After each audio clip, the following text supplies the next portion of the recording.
गणेश चतुर्थी उत्सव की तैयारियां धूमधाम से चल रही थी। हर साल की तरह भगवान गणेश की जन्म दिवस को धूमधाम से मनाया जा रहा थे। ढोल नगाड़े, भजन कीर्तन के बीच गणेश के स्वागत की तैयारियां हो रही थी। भगवान गणेश कैलाश पर्वत से सारा नजारा देख रहे थे। वे माँ पार्वती और भगवान शिव से बोले, माताश्री पिताश्री, पृथ्वी लोक पर मेरे जन्म दिवस की तैयारियां कितनी धूमधाम से चल रही है। धरतीवासी मेरे जन्मदिन को बहुत ही धूमधाम से मनाते हैं। मेरा मन कह रहा है इस बार मैं आप सबके साथ पृथ्वी लोक पर जाऊं। माँ पार्वती कहती है, ये तो बहुत अच्छा विचार है पुत्र। गणेश भगवान धरती लोक पर जाने के लिए बहुत ही सुंदर हीरे जवाहरात से सजी हुई पोशाक पहन लेते हैं। इसके बाद भगवान शिव, माँ पार्वती और कार्तिकेय तीनों गणेश जी के साथ उनका जन्मदिन मनाने पृथ्वी लोक पर पहुँचते हैं। धरती लोक का नजारा देखकर गणेश जी बहुत खुश हो जाते हैं। सब जगह गणपति बप्पा मोरया नाम से गणेश जी के नाम का भजन कीर्तन हो रहा है। भगवान गणेश की जन्मदिन की तैयारियां चल रही थी। तभी एक व्यक्ति की नजर शिव परिवार पर पड़ती है। वो देखो, शिव परिवार की झांकी। ये बालक तो वास्तव में गणेश जी जैसा दिखाई दे रहा है। लगता है इस बालक को मोदक का प्रसाद खाने हैं। रुको बेटा, मैं अभी पंडाल में से प्रसाद लेकर आती हूँ। भगवान गणेश कहते हैं, देखा माताश्री पिताश्री, मेरे जन्मदिन पर मेरे स्वागत की कितनी तैयारियां होती है। अब हम सब भर पेट मोदक खाएंगे। तभी वो महिला कहती है, ये लो बेटा, मोदक लो। ये भगवान शंकर आपके लिए, ये माँ पार्वती और ये भगवान कार्तिकेय के लिए। सचमुच आप सब सह परिवार, सचमुच का शिव परिवार लगते हैं।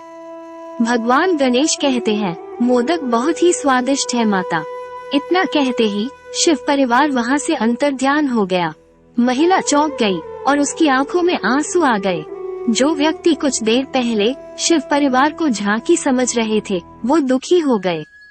हमने सचमुच के शिव परिवार को पहचाना नहीं, हमसे बड़ी भूल हो गई।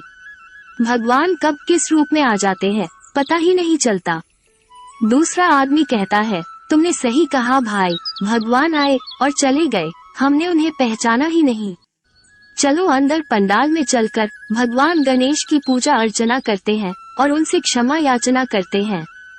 भगवान गणेश अपने माता पिता और भाई के साथ अपने जन्मदिन की तैयारियां देखते हुए आगे बढ़ रहे थे। तभी उनकी नजर एक टूटी फूटी झोपड़ी पर जाती है, जिसमें बहुत अंधेरा और सन्नाटा था। भगवान गणेश कहते हैं, माताश्री पिताश्री, इस झोपड़ी में अंधेरा क्यों है? क्या यहाँ पर कोई नहीं रहता? भगवान शिव कहते हैं, वो तो झोपड़ी के समीप जाने पर ही पता चलेगा। गणेश जी सबके साथ झोपड़ी के समीप पहुँचते हैं। झोपड़ी में एक गरीब परिवार रहता था, जिसमें बीमार बूढ़ी माँ, पति, पत्नी और 2 बच्चे थे, जो भूख से बिलख रहे थे। झोपड़ी में एक कोने पर छोटी सी भगवान गणेश की मूर्ति रखी थी, जिसके सामने एक दीपक जल रहा था और पत्नी गणेश भगवान से प्रार्थना कर रही थी। पति कहता है, सरिता, भगवान गणेश की पूजा करने से क्या होगा? वो हमारी सुनते ही कहा है, कितने दिनों से कोई काम नहीं मिला। माँ की दवाई लानी है, घर में खाने को कुछ भी नहीं है। मैं सचमुच बहुत लाचार हो गया हूँ, कोई काम देने को राजी ही नहीं होता। मुझे तो लगता है हम गरीबी में ही दिन काटकर इस दुनिया से चले जाएंगे। पत्नी कहती है, ऐसा ना कहो जी, गणेश चतुर्थी के पावन अवसर पर भगवान गणेश की पूजा अर्चना से हमारे सारे दुख दूर हो जाएंगे। भगवान गणेश, आपके जन्मदिवस पर मैं आपको बस खिचड़ी भोग लगा रही हूँ। घर में खाने को कुछ भी नहीं है, बस यही थोड़े से चावल और दाल रखी थी। ये भोग स्वीकार करो प्रभु। भगवान गणेश ये सब देख रहे थे। वो शिव जी और पार्वती जी से बोले, माताश्री पिताश्री, आज मैं इन सब के साथ मिलकर अपना जन्मदिन मनाऊंगा। भगवान शिव कहते हैं, बहुत उत्तम विचार है पुत्र। भगवान गणेश कहते हैं, घर में कोई है, गणेश आए हैं, हमारा स्वागत नहीं करोगे? सरिता कहती है, ये तो शिव परिवार की झांकी दिखाई देती है। आज गणेश चतुर्थी का उत्सव है, इन्हें भीतर बुला लेती हूँ। हाँ, आप सब अंदर आ जाए। भगवान गणेश कहते हैं, मुझे तो अपना जन्मदिन मनाना है, केक काटना है, पूरी पकवान, मोदक, मिठाइयाँ भी खानी है। इसलिए तो मैं सह परिवार आप सबके साथ अपना जन्मदिन मनाने आया हूँ। सरिता कहती है, पर मेरे घर पर तो खिचड़ी के सिवा खाने को कुछ भी नहीं है, और आज आप मेरे घर भगवान रूप में आए हैं। मैं आपकी इच्छा कैसे पूरी करूँगी? हे भगवान गणेश, मेरी मदद कीजिए। भगवान गणेश कहते हैं, अब गणेश को याद किया है तो मुझे कुछ करना ही होगा। आप खिचड़ी को 5 भागों में बांट दो। सरिता को कुछ भी समझ नहीं आ रहा था कि ये सब क्या हो रहा है। वो तो शिव परिवार को एक झांकी का रूप समझ रही थी।